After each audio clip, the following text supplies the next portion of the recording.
Do you think that building a really successful advisory firm is available to everybody? I think anybody who's committed can build an extraordinarily successful firm. But my definition of success is different than most people's. One of my favorite sayings is more isn't better, better is better. Hey, Model FAs, thanks for tuning in. My guest today is Stephanie Bogan, and if you've been around the advisory world for any amount of time, I'm certain Stephanie's tremendous success has crossed your path, and you may even have taken some steps to implement a concept or two that she has introduced to our industry.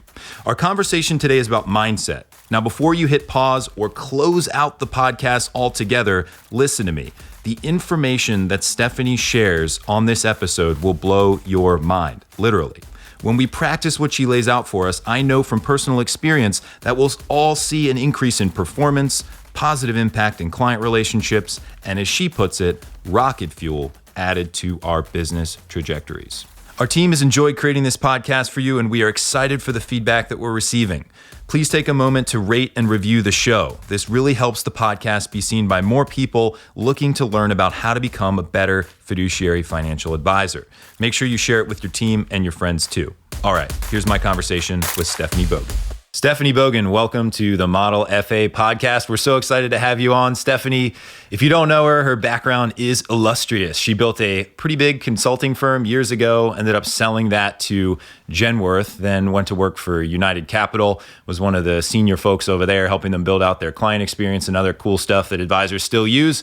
And she has recently started a consulting firm that has been hugely successful from the beaches of Costa Rica, where she is tan all the time, and the rest of us are just pasty white folks. So Stephanie, thank you so much for coming on the podcast. It's my pleasure, Patrick. Thank you so much for the invitation. Absolutely. I'm super excited for our conversation. I know that we're going to go and probably cover pretty much everything in the industry in today's talk. So to kick it off, I'm curious, where do you think the advice industry is going? We've got a lot of competition entering the market. We've got robo-advisors. We've got huge RIAs that are cropping up, it seems like, everywhere, with advisors breaking away from the wirehouse and broker-dealers.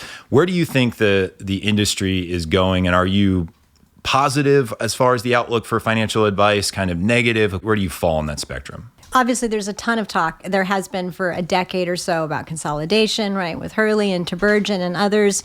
And the truth is, I'm seeing that trend live and in person right now.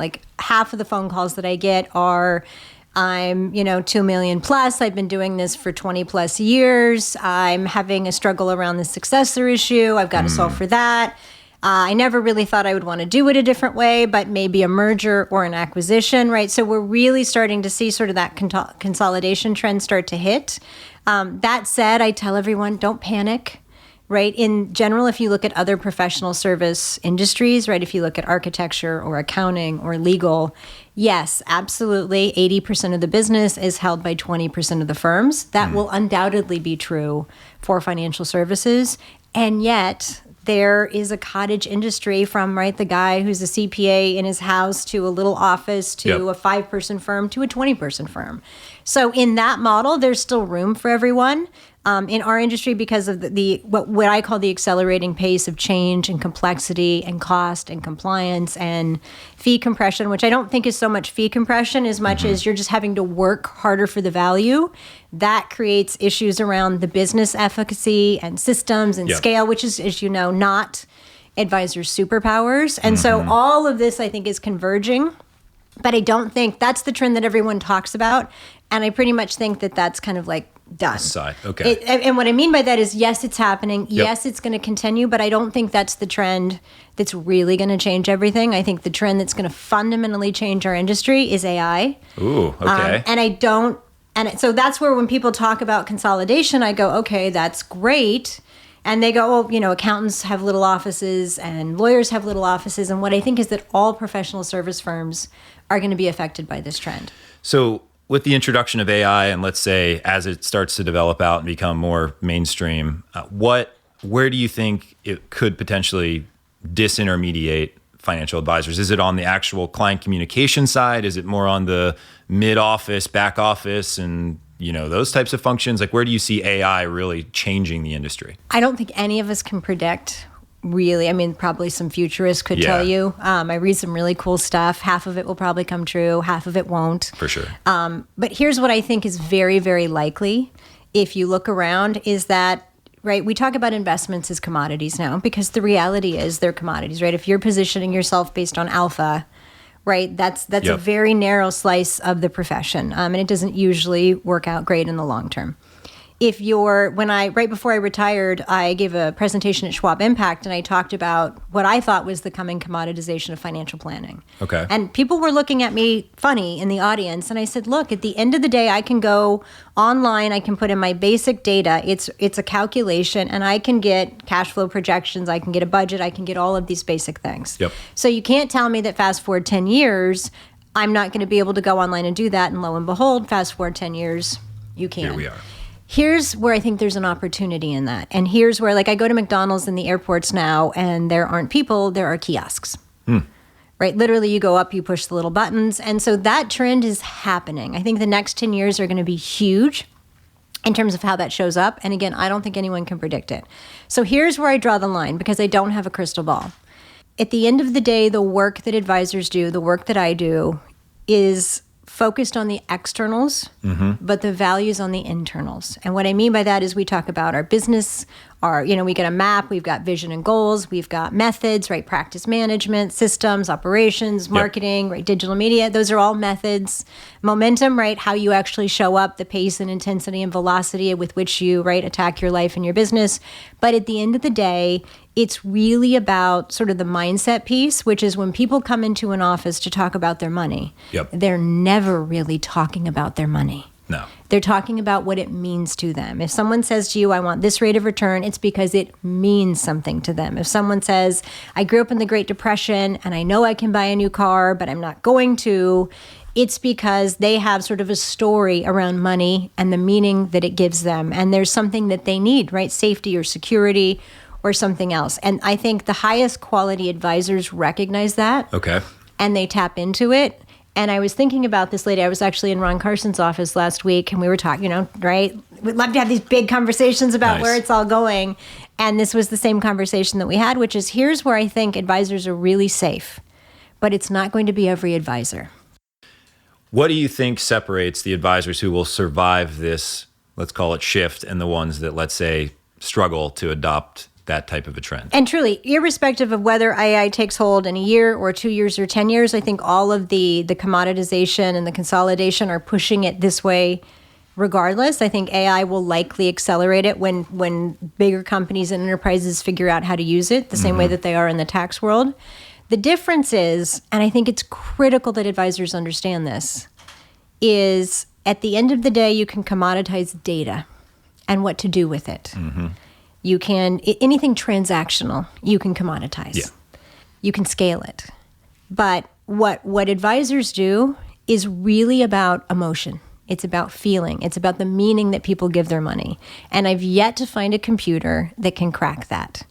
That when a client says, here's my fear, right, the system can tell you what you should do. Yeah. But we're talking about behavioral. Irrational human beings. We're talking about emotion and behavior. And that is something that you cannot transact. And that's where I think advisors have a huge opportunity, which is the more transactional the world becomes, what are people going to be more desperately seeking? Human connection. Human connection. Yep. And that's the one thing that I think, and that's where I think some firms are really, the firms that get this, whether they're a small lifestyle practice or a mega firm, I think are going to be the firms that do well because that's the value that people are willing to pay for. They're willing to pay for two things, advice and experience. How do you scale human connection? Is it something where you train your advisors to be able to identify these motivations? You create, let's say, marketing and communication strategies to pique people's interest, to get their attention, and then the advisor is essentially a facilitator of human connection at this point, who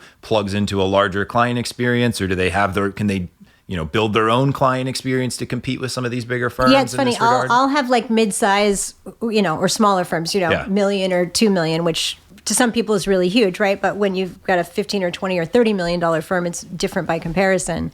Is at the end of the day, anyone can do it. But the issue is going to be how much you can charge for it and how much you can scale it. Yep. And I think, honestly, smaller firms are better able right now to deliver that quality of advice and connection because the people that are doing it sort of naturally do it. It's just their nature and their style.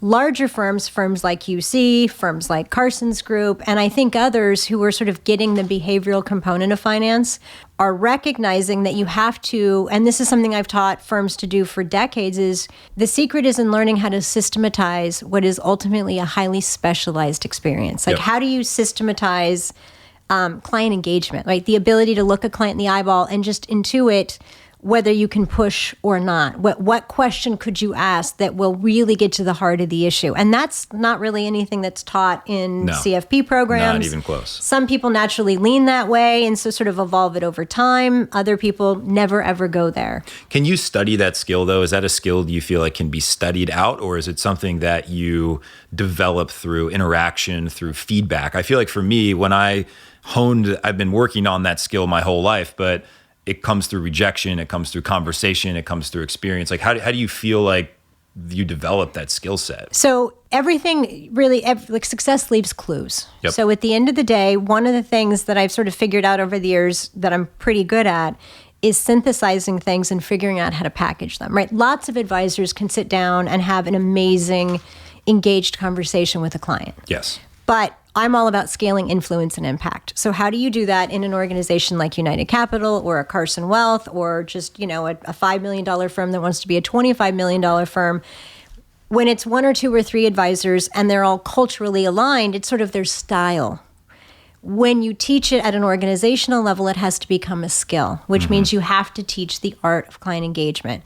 And that's really a behavioral conversation that starts with mindset. It's the mindset of the advisor going into the conversation, and it's the mindsets of the clients. And that is honestly an area that is the least talk. It's the area of least conversation and the most importance.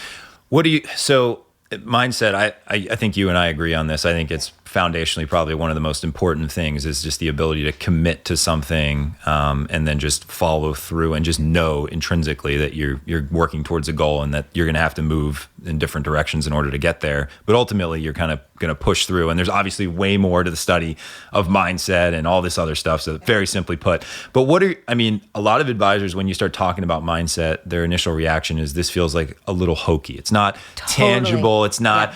I can't study it out in the CFP books. There's no direct ROI from a tax planning standpoint to mindset. How do you address that? It's so neuroscience, right, is like the research in neuroscience. So when I retired to Costa Rica, I had a lot of free time on my hands. And really, I was on truly a journey of, right, I had been successful by every measure. I started a firm at 24. I sold it at 36, right? Didn't need to work anymore, was in a really good situation, had been on the cover of the magazines, named an industry influential, read the book, the columns, all of it. And yet there was still something that I was, right, that was sort of eluding me. I referred to it as the invisible forces, right? What was it? And so when I retired, I didn't really know what I was moving for. I just knew that I wasn't going to find it where I was. So I had a lot of free time on my hands. And so I started studying sort of the happiness of science and success and leadership in Costa Rica. And so that led me to sort of neuroscience.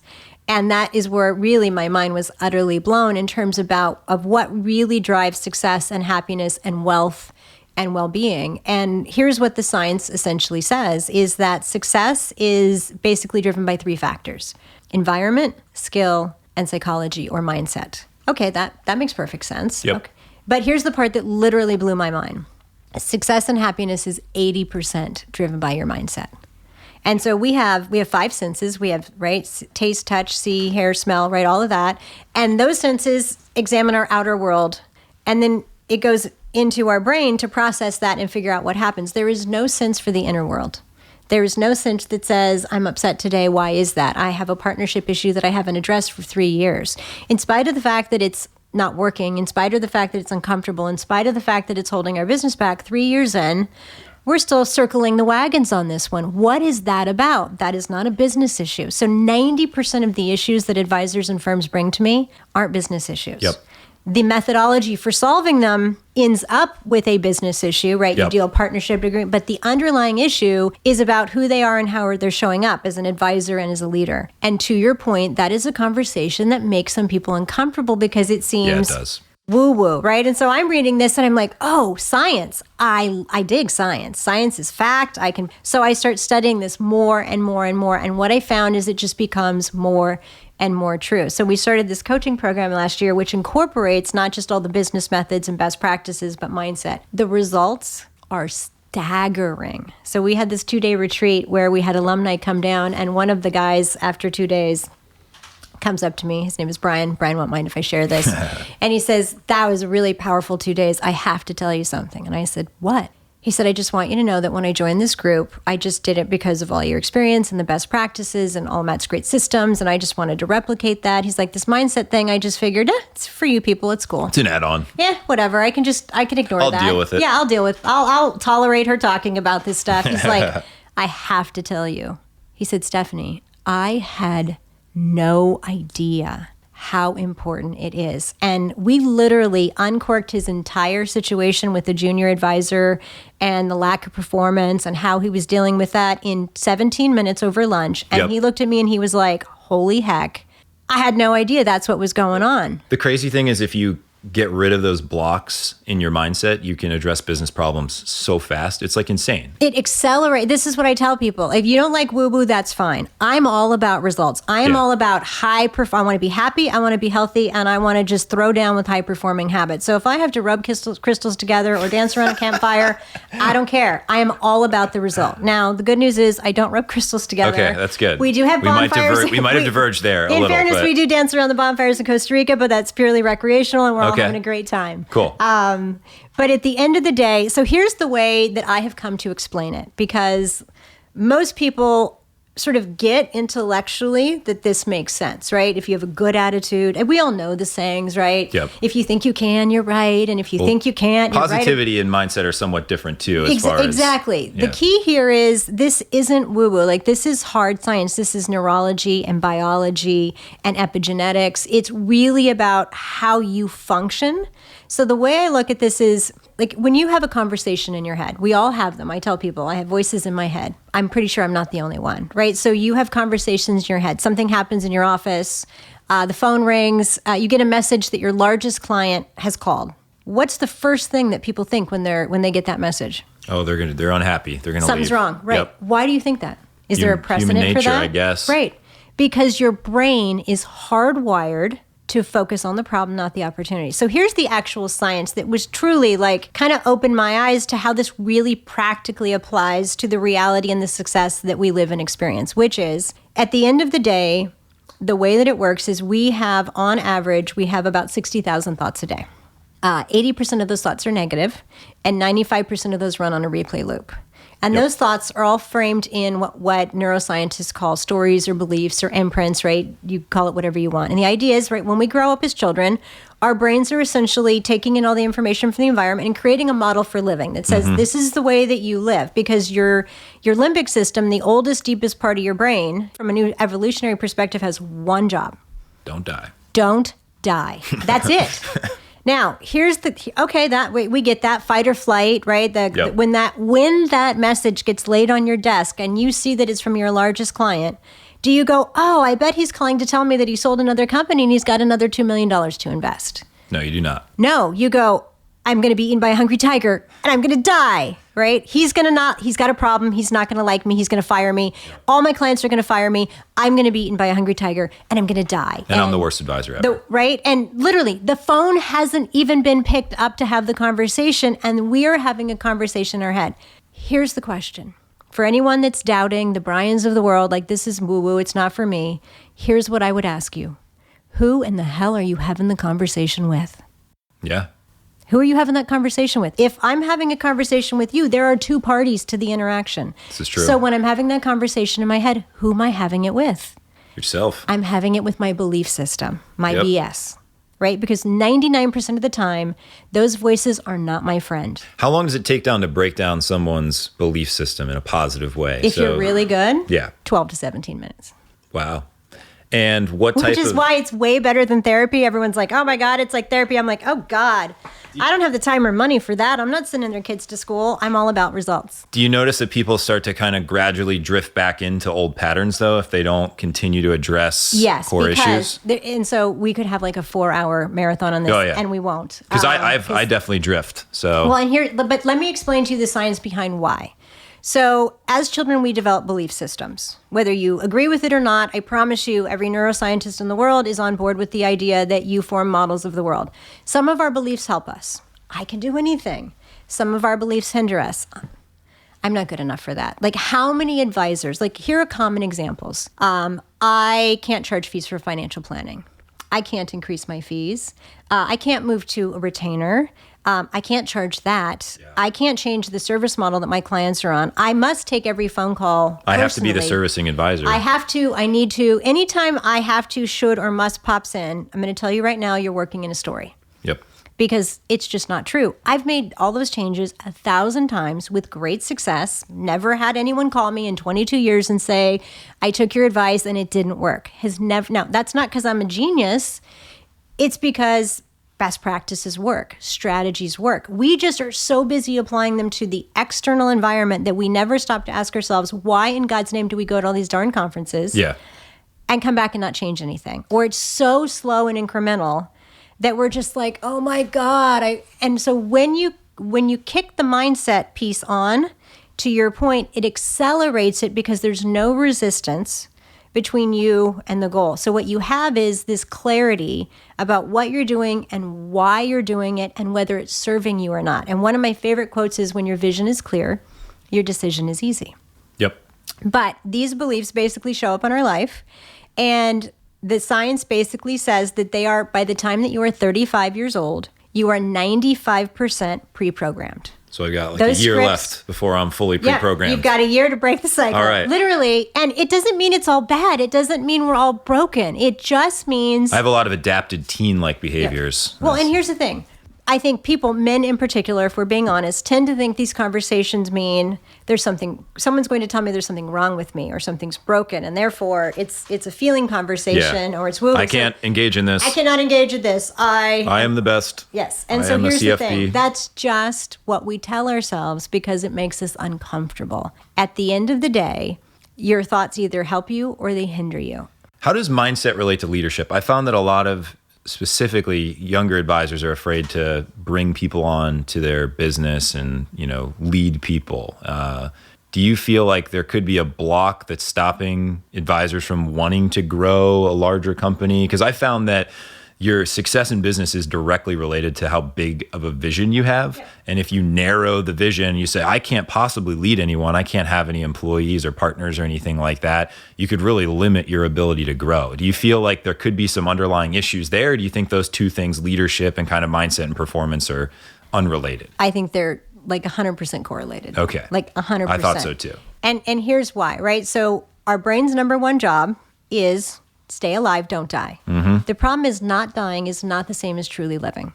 Our cognitive brain, right, our prefrontal cortex, 5% of the time is running the show. So the basic assumption is that we're all operating on autopilot. And I could give you all the science about why that is, but we're taking in 11 million bits of information a second, and we need shortcuts. Yep. So our brain goes, if this, then this. And those scripts become a story, which over time become a personality, right? Oh, he's angry. No, he's not angry. Anger is a strategy that he learned to deal effectively adapt to a situation. And so what happens is some of these beliefs help us and some of them hinder us, but we never take the time to examine not what's just happening in our business. But the most powerful question I ask people is not what's happening, but what's happening really. So let's take the partnership issue, right? So we have someone in our group right now, and like you could pick any issue. So let's talk about There's so many. Yeah, we were just talking about, you just gave me an example in it. I forgot about it. An example of an advisor facing like leadership. Yeah, leadership. So right? Wanting to stay on your own because you feel like if you bring other people on, it could either cause issues down the road. You don't want to lead, you're not sure if you're a good leader. You're not confident in the ability to grow the firm, to support more than you and your family, those types of things. So That's almost always a mindset issue. Now, some people don't like managing people, and that's where they stop the conversation. So we have an advisor in our group. We have a number of them from last year who had that same situation. So what's happening is they don't like managing people, so they're not growing because, okay, so that doesn't explain why they're not outsourcing. Yeah. Why aren't you outsourcing? Well, it's a control issue, right? Also 100% correlated to mindset. Correct. Here's what the real issue is. If at a fundamental level you believe that you're on your own and you can't trust anyone, how are you going to be at managing people? If at a fundamental level you have the underlying belief that you're alone and you can't trust anyone, how are you going to be at delegating? Now, how many people are going to sit here, look you in the eyeball and say, I have a limiting belief that that I'm on my own and I can't trust anyone? Not very many. Like pretty much nobody. Yeah. Unless they've done this work. Yep. Now, here's the thing. It's not like when I go speaking, one of my favorite things now is I always ask them to give me an advisor to do some pre-work with, and then we do a role play at the end of the session. So I spend 90 minutes with this person, getting their background, asking them what's holding them back, and then just doing some coaching with them. And every single time at the end of it, they're like, holy heck, I had no idea. So then I go speak on mindset for an hour, then I bring them up and we do like a 15-minute role play version so the audience can see how these beliefs are actually, these mindset issues are showing in real up. life. And the business. entire audience every time is like, holy hell, Yeah. I had no idea. Well, because usually at a conference, you're just intoxicated and muted and you're just dealing with information that you really can't apply unless you clear out some stuff on the front And end. that's the thing. The reason that the people listening to this podcast aren't having, achieving, and experiencing everything they know is possible, that's why they're listening to your podcast. Hey, there's more information. It's going to help me up-level my experience. And that's the thing. You don't have to be broken. You don't have to have had a horrible childhood. All it's about is up-leveling your experience, which just says wherever I am, I want to have, be, achieve, or experience more. Hey, Model FAs, this podcast is all about helping you grow your business. So I wanted to share a new tool that we created to help you do just that. It's a webinar, and it's going to show you how to add 2 to 3 plus new clients to your practice with consistency, and in some cases without even spending any money.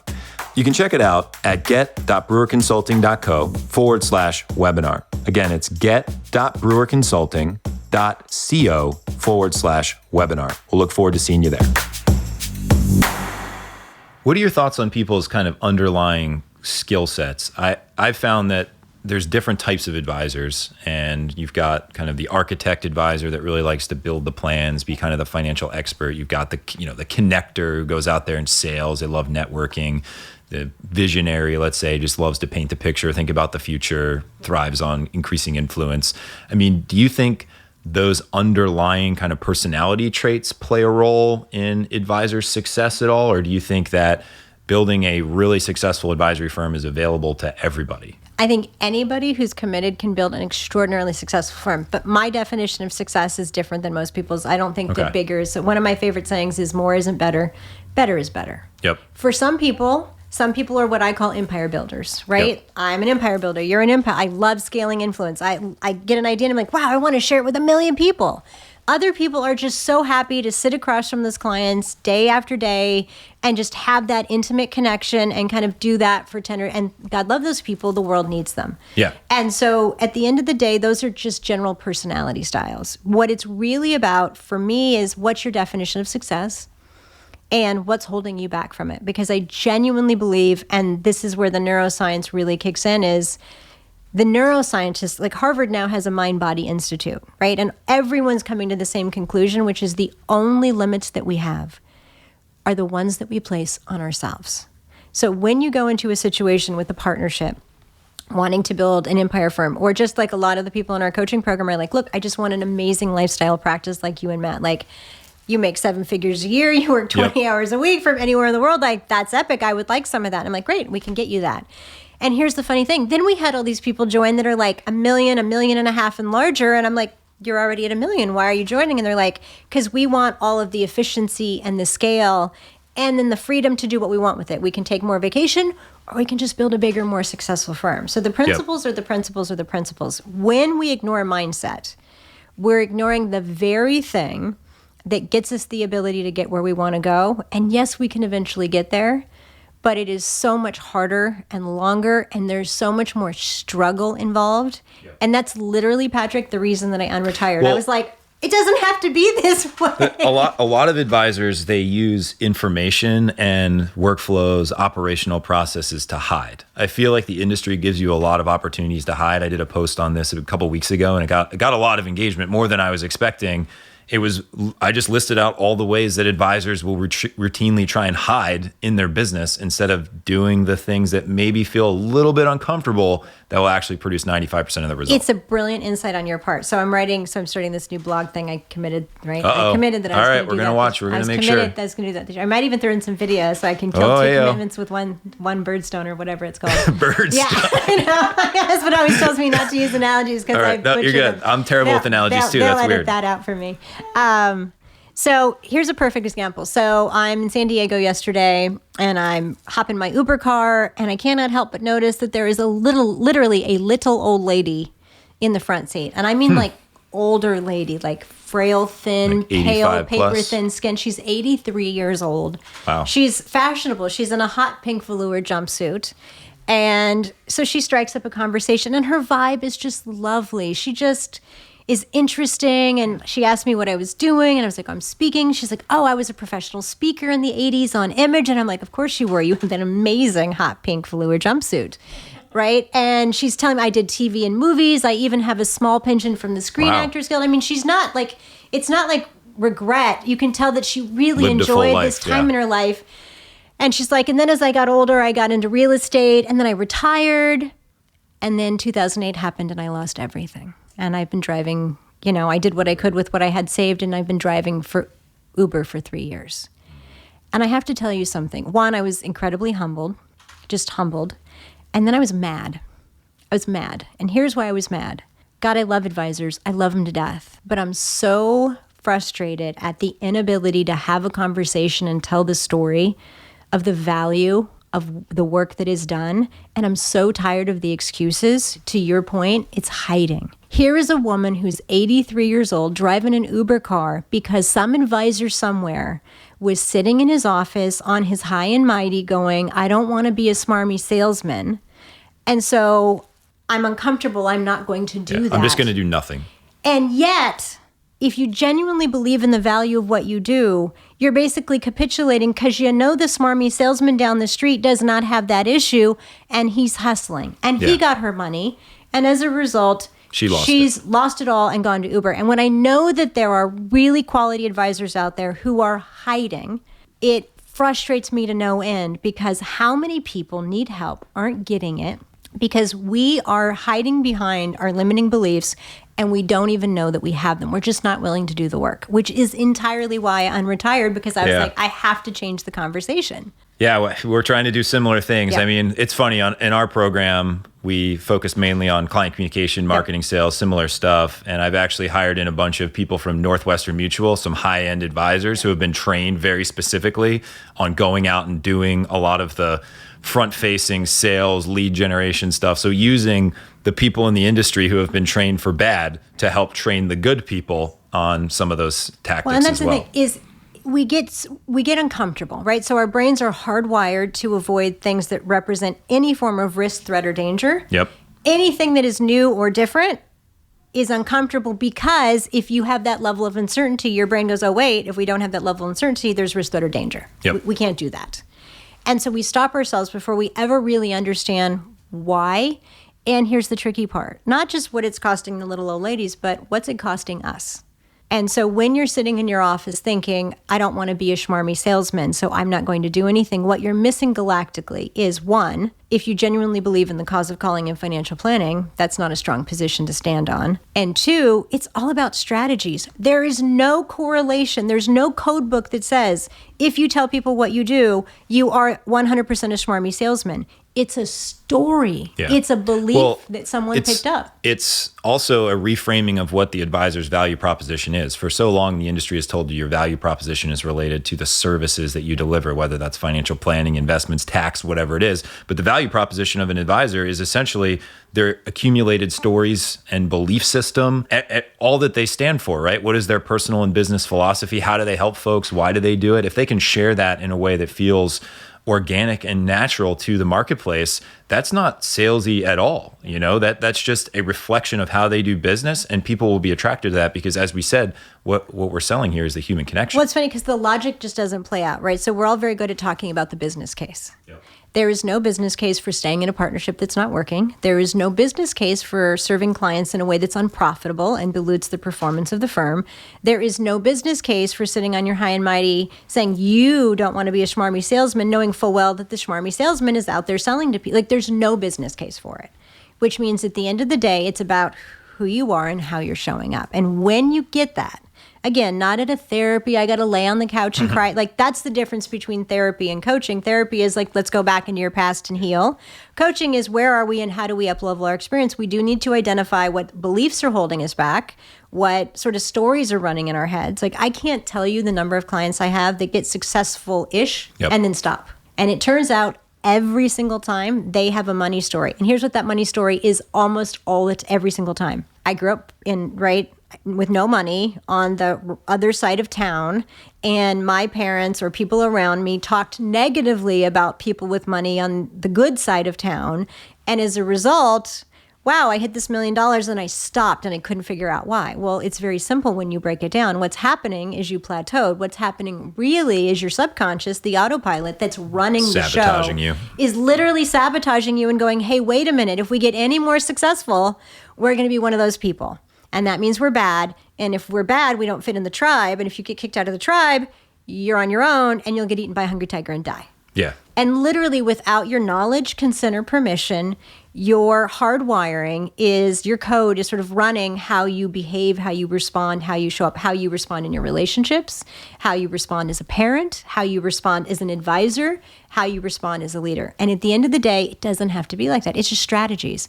One of the things that I get a lot of credit for is wordsmithing. Like, wow, and I just call it reframing, right? You get whatever it is. If you go to someone and say, hey, would you like to come into my office and I'll tell you about our financial plan? Like, yeah, smarmy, do not call me. That's weird. Creepy, right? But if you're like, hey, right, and you reframe that conversation and you just change that languaging a little bit. Oh, I can see that you have some questions. I'd be happy to sit down with you over coffee and just sort of kind of go over any pressing questions that you have and make sure that you feel confident as you move forward. For sure. That's a credible conversation. So what I talk about is, so we don't talk about being salespeople, although there is always obviously a moment when you are giving, right, there is a quote sales transaction. Yeah. It's about showing up as a persuasive educator and selling with dignity. Yeah. And the thing is, like, sales doesn't have to be a negative word. Sales is about service at the end of the day. It's about being of service and empowering yourself to be of service. So if you can do that and you can do it in a way that works for the client, but also works for you, I mean, you're just making the world a better place. As long as you're selling something that actually is of value. That's what I tell people. Look, you have to use your powers for good instead of evil. Exactly. That's sort of rule number one for me and my clients. Like, if you are out to take advantage of someone or sell them a product, like, then I'm not the girl for you. It's non-negotiable. Those people fortunately don't call me. Yeah, they don't really call. They try and call me, but I just tell them no. Good people who want to do great work or who really want to up-level their business or their life call me. It's sort of a self-fulfilling prophecy, so it works out really good for me. But there are a lot of those people out there. And so at the end of the day, if we can just, the shifts are so simple. Like, we had 19 people at this retreat, and on day 2, we sort of did a round table where, based on the work we had done, everybody got, like, it was sort of your time in the power seat, as we call it, sort of like a hot seat. And then another coach and I literally had them talk and just asked them questions, and literally every single person, they each had, in the span of it, 13 and a half minutes. And every single one of those people was able to, what we call unpacking, is unpack. So they had their vision and their goals they had set out. They identified an issue that was really holding them back. And then we unpacked that issue. And in the span of 13 minutes, every single person there was like, wow, that had a profound impact these 2 days on the way that I'm going to show up at work. Because to your point, we're all hiding. At the end of the day, that program for most people is based on one key emotion: fear. Yep. Avoid anything bad. If you don't want to be exposed, you don't want to be seen as someone. Why do we discount our fees? Literally, I have clients who have $3, $4, $5 million practices. They have millions of dollars in the bank. They make $800,000 a year, and they'll still take a client below their minimum and discount a fee when I come in. And I'm like, stop doing that. There's no business case. And not, some of my clients will say, well, I want to be able to help the smaller clients, and I can. And great, I want you to make that decision from an informed basis, and I want you to know the cost of it. And if you're okay with it, then you're okay with it. That's your right as a business owner. But what I want you to agree to do first is at least explore why we're taking those people. Because at the end of the day, that desire to serve is almost always driven by something else. And again, I'm not saying that we shouldn't serve those people. What I'm saying is we can't expect to be our best or give our best if we don't understand our own underlying motives and stories. And when you do that, to your point about acceleration, the shifts are profound. Like that's even it's a group coaching program, right? We have a massive amount of support. But it's not like my private client relationships where I'm like on there every week talking to them, going deep. And the results are still staggering because those little shifts are what allow you to sort of accelerate your success. For most advisors, gain back their time and freedom, right? So you start running the business instead of it running you. And then my favorite thing is when you put all that together, you can build a wildly successful business and a life that you love. And it does not matter if you're a solo advisor, working from your home office or a small office, or you're a mega firm, right? The principles of mapping, of mindset, of methods, and momentum, they apply equally. And this is the part that compels me to wake up every day and do this work, because people desperately want more. Whether a man is going to the bar or the church, they all want the same thing, which is a little bit larger slice of life. We all want a little more money, a little more time with our kids, a little more impact in our world, a little more happiness in our soul, right? A little more spring in our step. And we wake up every day wanting that, yearning for that, and utterly unclear on how to get it. So we do the typical things that we think we're supposed to do. We go to conferences, we do this, we do that, and we apply like 5% of it. And when you apply it, by the way, it works. Yeah. Right? All marketing works, all systems work. Like, should I manage my time this way or that way? There are differences in efficacy, but at the end of the day, systems generally work. Pick one. Yep. Why don't we follow a system?